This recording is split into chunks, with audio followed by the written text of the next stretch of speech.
A little while ago, I came across this guy on X.com called Chuando Tan. I'd never heard of him, but apparently pretty big on social media. He's 58 years old, and he looks like he's in his 30s, early 30s or so. Build, he's got a six-pack, great like skin and hair. He's this exception to aging because he's 58, and he looks so great.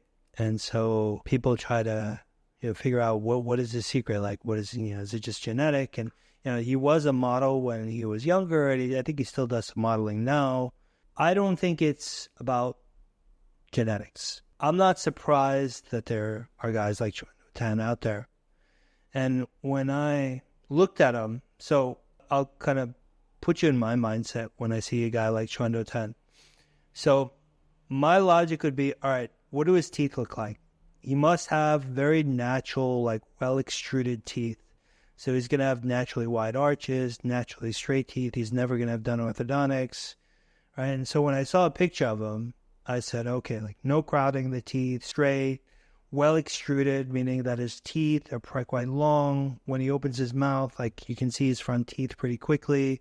That means that his maxilla is pretty well positioned. How I can tell he hasn't done orthodontics is because when he smiles, it's a very natural smile. And if you do orthodontics, it means that almost always you're going to have a slightly unnatural smile because your teeth, if you had a completely natural smile, that means that the soft tissue would have been good and everything would have come in straight. You wouldn't have needed orthodontics in the first place, right? So people with orthodontics often have a slightly unforced looking smile, whereas people that can just open their mouth and they have these great smiles, most of those folks have not done orthodontics. He checked all these boxes, very natural smile, and I think one thing that he's probably not telling folks is I bet he's wearing some kind of nightguard to sleep, right? And I'm pretty sure that it's going to be flat, maybe it's rubber, maybe it's hard.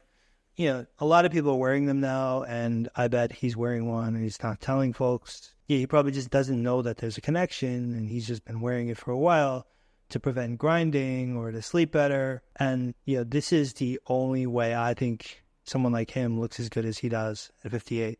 Because otherwise, things like normal wear and tear, he would have ground his teeth down more. Right? And then there's some other great examples of folks. There's this Marcus Schenkenberg that I was looking up, also 58 years old, was a model, was probably even better looking, better body than Chuando when he was younger.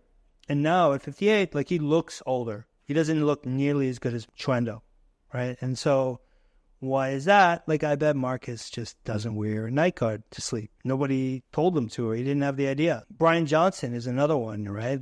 The longevity guru, Bryan Johnson, that everybody thinks is got some big secret. He's got his blueprint diet and program and whatnot.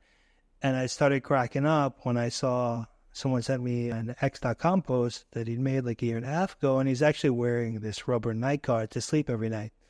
And I bet you if he wasn't wearing that, his results would be non-existent. His whole blueprint would have not be showing any results, because I bet that nightguard is doing more for Bryan Johnson than his entire blueprint by a factor of 10. But I think more and more in the coming years, people are going to get this. And you're going to see more and more Chuando Tans, people that look great, their 50s, their 60s, even their 70s. I want to be living proof of this, right? So I think you can look great even in your 80s and 90s. If you understand the biomechanics, and if it goes as far as I think it does, I think you can look amazing at pretty much any age. So we'll see.